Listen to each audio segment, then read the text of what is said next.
Before we dive into today's topic, I want to tell you about something that's changed how I approach pigeon health and performance. I run another channel called Pigeon Healthy where I share natural herbal treatment methods that most fanciers have never heard of. We're talking about plants and natural remedies that have powerful healing and performance-enhancing effects on pigeons.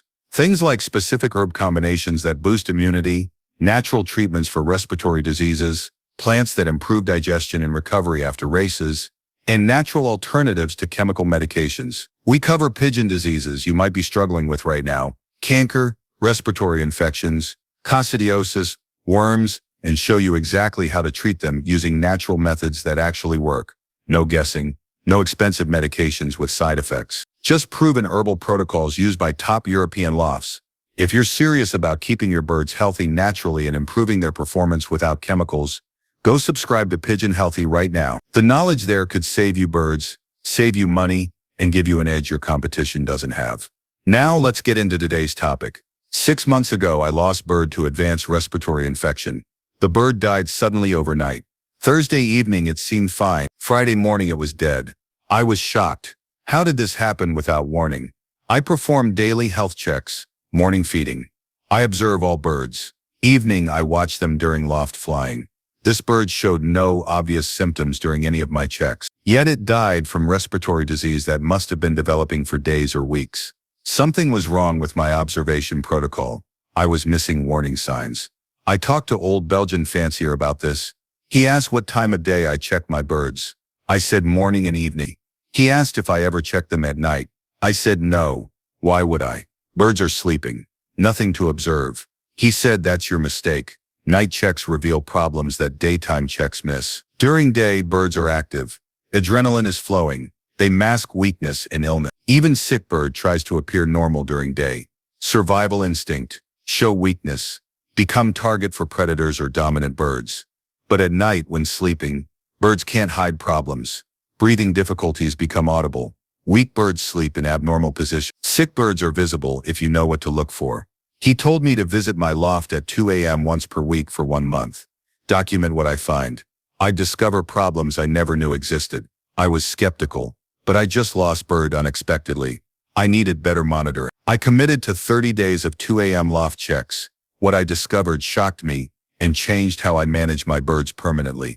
Today I'm showing you exactly what midnight loft checks reveal, why nighttime is critical observation window, and the specific protocol for safe, effective night inspection. Let me explain why night checks reveal different information than day checks. During daytime, loft environment is dynamic. Birds are flying, walking, cooing, eating, drinking, constant activity. Additionally, there's ambient noise from outside, traffic, wind, neighbors, other animals, your own movement and breathing. The loft is not quiet. In this noisy, active environment, subtle sounds are masked. Bird breathing with slight wheeze is inaudible over background noise. Bird with clicking respiration is drowned out by cooing and wing flapping. You can observe birds visually, but you can't hear subtle respiratory problems. At night, specifically deep night 2 to 3 a.m., environment is completely different. All birds are sleeping. No activity. Outside noise is minimal. No traffic at 2 a.m. in most locations. No wind, usually neighbors sleeping. The loft is silent. In this silence, every sound is audible. You can hear each bird breathing. Normal breathing is nearly silent. Just soft, regular rhythm. Abnormal breathing stands out dramatically. Wheeze, click, rattle, rat. Any deviation from silent breathing is immediately noticeable. This is first major advantage of night checks. Acoustic detection of respiratory problems, impossible to hear during day. Second advantage is bird's true physiological state is visible at night. During day, even sick bird maintains some level of activity, moves around, eats a little, flies if startled. Adrenaline and survival instinct keep bird functioning despite illness. Bird is compensating, hiding weakness. At night during sleep, compensation ends. Body relaxes into true state. Sick bird that perched normally during day might sleep on floor at night, too weak to maintain balance on perch through hours of sleep. Bird that held head high during day might sleep with head drooping at night, too exhausted to tuck head into wing like healthy bird does. Feather position reveals body temperature regulation. Healthy bird sleeps with feathers sleek against body. Body temperature is normal. No need to fluff for warmth. Sick bird often has low-grade fever, feels cold even though body temperature is actually elevated. Fluffs feathers trying to retain heat. This fluffed appearance at night is classic sign of illness. During day, bird might keep feathers normal through effort.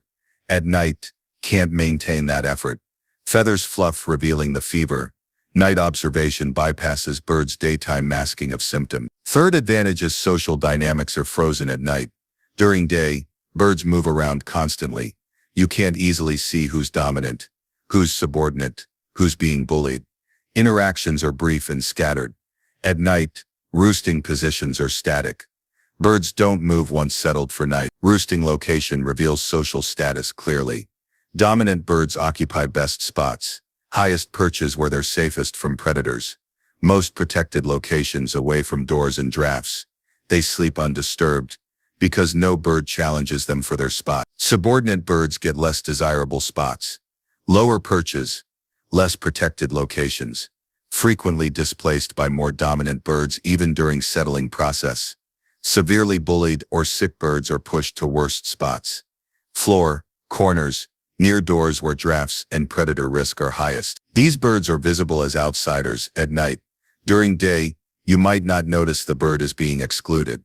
At night, its isolation is obvious. This reveals birds under social stress that need intervention. Fourth advantage is nocturnal pest activity.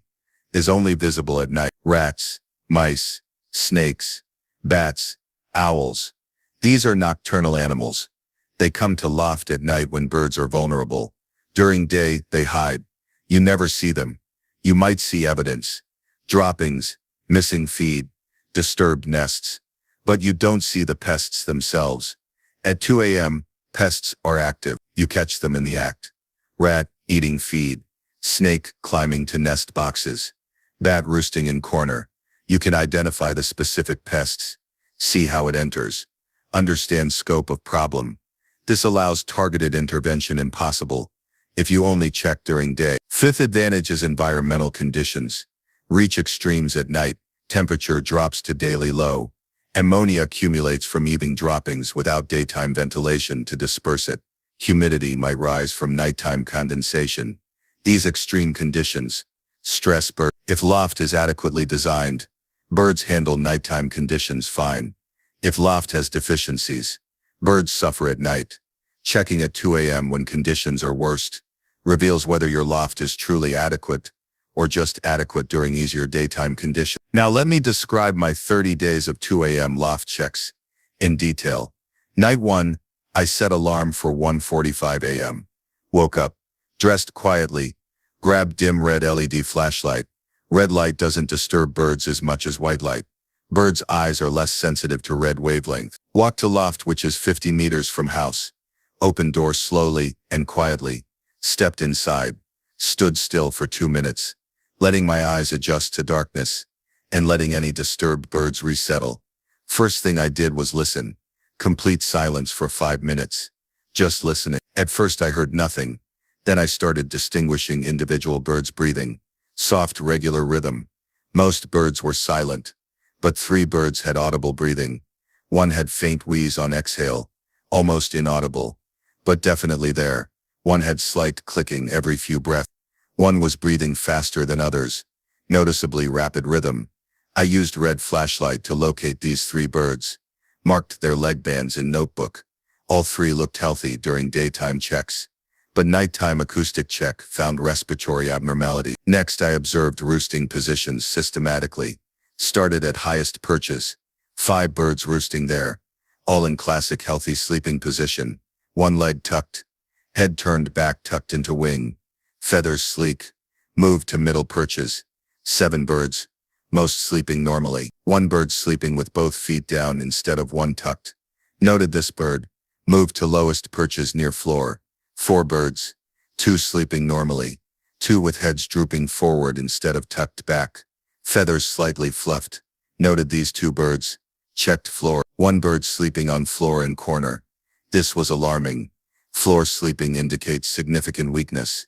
Noted this bird as priority for morning examination. Then I checked for pests. Looked in corners, under perches, near feed storage. Saw fresh rat droppings that weren't there during evening check.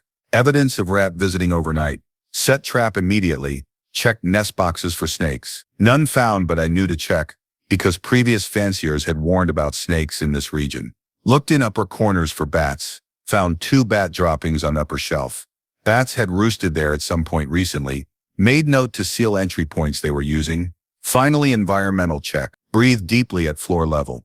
Detected faint ammonia smell. Not overwhelming, but definitely present. During daytime checks with better ventilation, I'd never smelled ammonia. It was accumulating at night when ventilation was minimal. Checked thermometer. Temperature was 9 degrees Celsius. This was within acceptable range, but colder than I'd expected. Birds seemed comfortable, but I noted this for future monitoring. Total inspection time was 20 minutes. I left Loft quietly. Back in house, I documented findings. 3 birds with respiratory sounds. 3 birds with abnormal sleeping positions. 1 bird on floor. Rat evidence. Bat evidence. Ammonia detection. Temperature data. In 20 minutes at 2 a.m., I'd found more problems than weeks of daytime checks had revealed. This first night convinced me this protocol was valuable. Morning after first night check, I examined the birds I'd flagged. 3 with respiratory sounds were brought inside for close examination. All 3 had very slight nasal discharge visible on close inspection. This had been invisible during routine daytime observation. I'd never noticed because discharge was minimal, and birds kept beaks clean during day. But the respiratory sounds at night, combined with close morning inspection, confirmed early respiratory infection. I started treatment immediately. Oregano oil protocol. Caught infection at very early stage before it became severe. 2 birds with abnormal sleeping positions were examined. 1 with both feet down sleeping was found to have sore foot. Side swelling visible on close inspection. During daytime observation, bird walked normally, compensating for sore foot. At night, couldn't maintain one leg balance due to pain. I treated foot with antibiotic ointment. Within 3 days, bird was sleeping one leg again. Problem resolved. The other bird with drooping head had no obvious problem on examination. I monitored extra carefully over next days. Bird developed overt digestive issues. 3 days later, the abnormal sleeping position at night had been early warning sign 2 days before obvious symptoms appeared. Bird sleeping on floor was most concerning. Daytime examination revealed bird was significantly underweight. Lost 20 grams from previous weight. I'd missed this during routine checks because weight loss was gradual and bird maintained normal appearance when active, but extreme weakness at night forced floor sleeping. This bird was separated, given high protein feeding, probiotics, full recovery protocol. Took 2 weeks, but bird recovered to normal weight and strength. If I'd waited for bird to show obvious daytime symptoms, might have been too late. Over 30 nights of 2 a.m. checks, I found total of 8 birds with problems missed during daytime checks. 3 respiratory infections, 2 digestive issues, 1 injury, 2 birds being socially stressed. Additionally, I found rats twice more, snake once. Confirmed bats were regular visitors. Every single one of these problems was invisible during normal daytime observation. The night checks were revealing parallel reality I'd been completely unaware of. Now let me teach you the specific 2 a.m. loft check protocol. Frequency should be minimum once per month. During racing season, some championship fanciers do it weekly. I settled on twice per month as sustainable for me. More than monthly provides good monitoring. Less than weekly doesn't burn me out. Additionally, I do special check Thursday night at 2 a.m. before weekend race. This is critical timing. If bird shows problems Thursday night, I have Friday to decide whether to race or skip. Finding problems Saturday morning is too late to make informed decision. Timing should be deep night, 2 a.m. to 4 a.m. is ideal window. Earlier, like midnight, birds might not be fully settled. Some might still be shifting positions. Later, like 5 a.m., morning activity starts in some birds. Deep night 2 a.m. to 4 a.m. is when sleep is deepest and most revealing. Preparation requires minimal equipment. Dim red LED flashlight or headlamp.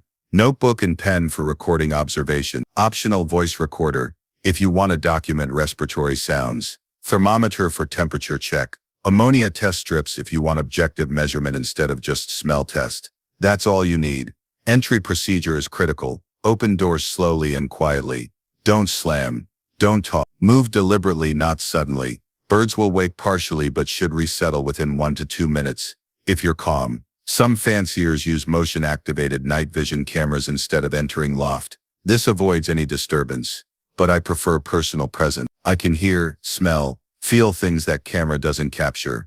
The slight disturbance is worth the comprehensive information. Systematic observation sequence. First, stand still and listen for 5 minutes. Don't use flashlight yet. Pure acoustic observation in darkness. Listen for wheezing, clicking, rapid breathing, any abnormal sounds. Second, use dim red light to observe roosting positions. Start high, work down to floor. Note any bird in abnormal position or location. Third, check for pests. Look in hiding spots. Check for droppings or other evidence. Fourth, environmental check. Smell for ammonia at floor level. Check temperature. Feel for drafts or dampness. Fifth, identify any bird that should be examined closely next morning. Note leg band number or position for morning identification. Documentation is important. Don't rely on memory. Write down or voice record what you find. Date, time, temperature, specific bird observations, pest evidence, anything notable. Over multiple night checks, patterns emerge. Bird that sleeps abnormally once might be nothing. Bird that sleeps abnormally 3 nights in a row is definitely problem. Documentation lets you track patterns. Red flags to watch for during night checks. Any audible breathing beyond soft, silent rhythm. Any bird sleeping on floor, unless that's its normal preference, and it's healthy. Any bird with fluffed feathers, when others are asleep. Any bird with drooping head when others have heads tucked. Any bird sleeping alone away from group when it normally groups. Any evidence of pests or predators. Any ammonia smell. Any temperature extreme cold or hot that bird seems stressed by. Morning follow-up is essential. Night check identifies suspects. Morning examination confirms and diagnoses. Catch any bird that showed abnormality at night. Weight, keel check, close visual examination,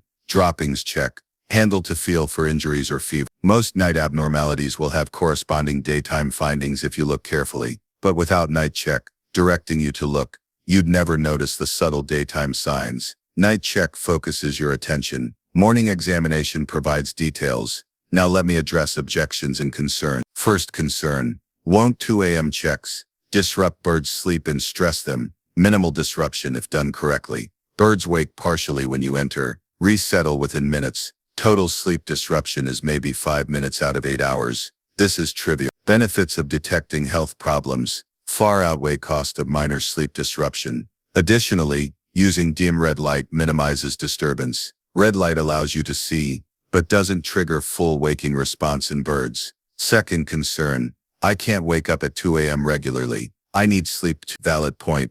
That's why I recommend twice monthly, not daily. Twice per month is 12 times per year. You can handle 12 disrupted nights spread over year. Set alarm, wake up, check Loft for 20 minutes, go back to sleep. You'll be tired next morning, but it's sustainable long term. Alternatively, if you absolutely can't do middle of night, do very late night, midnight instead of 2 a.m., or very early morning, 4 or 5 a.m. Not quite as revealing as deep night, but better than only daytime checks. Third concern, what if I find problem at 2 a.m.? I can't treat bird in middle of night. True, you're not treating at night, you're identifying. Note the problem. Go back to sleep. Handle it in morning. The value is early detection, not immediate treatment. Finding respiratory infection at 2 a.m. Thursday means you can start treatment Friday morning and have weekend to monitor before deciding about Monday race. Finding it Monday morning means you're scrambling. The early detection timing is what matters. Fourth concern. This seems paranoid. Checking birds 3 times per day during day, evening and night. Isn't twice per day enough? Depends on your goals. If you race casually for fun, maybe daytime checks are sufficient. If you race seriously for performance, and you've invested significantly in birds, night checks are reasonable. Top athletes monitor constantly. Championship fanciers should too. It's not paranoia, it's thoroughness. The best fanciers check obsessively, because health problems caught early are easily fixed. Problems missed until advanced are disasters. Let me give you Belgian championship example. Wim maintains 30 bird racing team. He night checks every Thursday at 2 a.m. before weekend races. He's done this for 15 years. He estimates night checks have identified 20 to 30 significant problems over those years that daytime checks would have missed. Birds with developing infections, birds being bullied, pest infestations, ventilation failures. Each of these could have cost him races or birds, if undetected. The night checks prevented disasters. Wim says night checking is single most valuable diagnostic protocol he uses. Higher value than weight tracking, dropping analysis, any other observation method, because it reveals what everything else misses. If this video showed you that half of your Loft's problems are invisible during daytime checks and only become apparent at night when birds can't hide symptoms, hit the like button. Subscribe for observation protocols that find problems before they become crises. Comment 2 a.m. check if you're committing to monthly night inspections starting this week, and visit Pigeon Healthy for early disease detection support, protocols for treating infections, caught at first signs, maximum effectiveness because you're treating early, night checks, find problems early. Early treatment succeeds, late treatment struggles. Check birds when they can't hide, save birds before symptoms become severe. That's professional management. See you in next video.